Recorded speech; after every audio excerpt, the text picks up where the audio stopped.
আসসালামু আলাইকুম প্রিয় দর্শক, সবাই কেমন আছেন? আশা করি সবাই ভালো আছেন। আজকে আপনাদের সামনে নিয়ে আসলাম নতুন একটি রেসিপি নিয়ে, পায়েসের রেসিপি। আজকে আমি কিভাবে এই রেসিপিটি তৈরি করব তার সম্পূর্ণ ভিডিওটি আপনাদের সাথে শেয়ার করছি। তো দেখতে আছেন আমি এখানে চুলায় একটি পাতিল বসিয়ে দিয়েছি।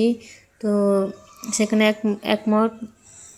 এক মুঠ চাল দিয়েছি, পোলাওর চাল।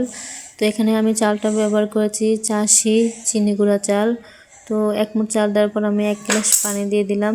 তো 1 গ্লাস পানি দিয়ে দেখেন আমার দেওয়ার পরে আমার চালটা কি সুন্দর ফুটে এসেছে। তো দেখেন কতটা ঘন হয়ে গিয়েছে।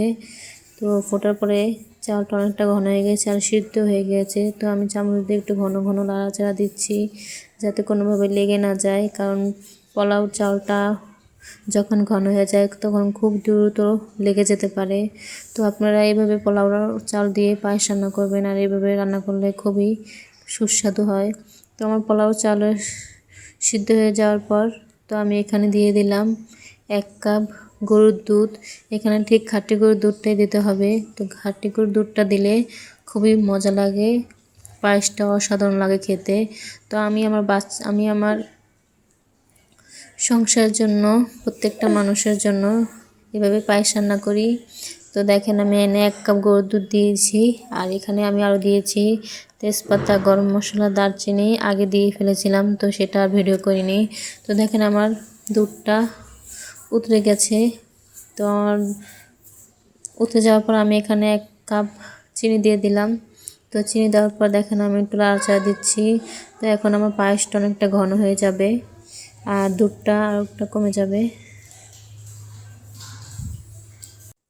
তো আমার পায়েসটা আমার একটু ঘন ঘন নাড়াচাড়া দিতে হয়, কারণ এখন দুধ দিয়েছি, না হলে বলক এসে পড়ে যেতে পারে।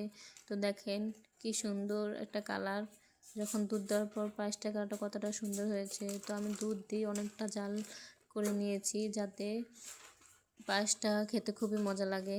তো দেখেন আমার পায়েসটা একদম ঘন হয়ে গেছে, দুধটা টেনে একদম চালের সাথে মিশে গেছে। তো দেখেন কতটা পরিমাণে ঘন হয়েছে। তোমার পায়েসটা খেতে খুবই সুস্বাদু হয়েছে। তো দেখতে পাচ্ছেন যে কতটা সুন্দর দেখাচ্ছে। তো আপনারা বাসায় এভাবে পায়েস রান্না করবেন। তো আমার পায়েস রান্না শেষ। তো এখন আমি পরিবেশন করতেছি প্লেটে। তো দেখতে আছেন আমি পায়েসটা পাতিল থেকে নিয়ে প্লেটে চামচ দিয়ে রেখে দিচ্ছি। তো সবাই ভালো থাকবেন, আর আমার চ্যানেলটি সবাই সাবস্ক্রাইব করে দেবেন, শেয়ার করে দেবেন, কমেন্ট করবেন। তো সবাই ভালো থাকবেন। আল্লাহ হাফেজ।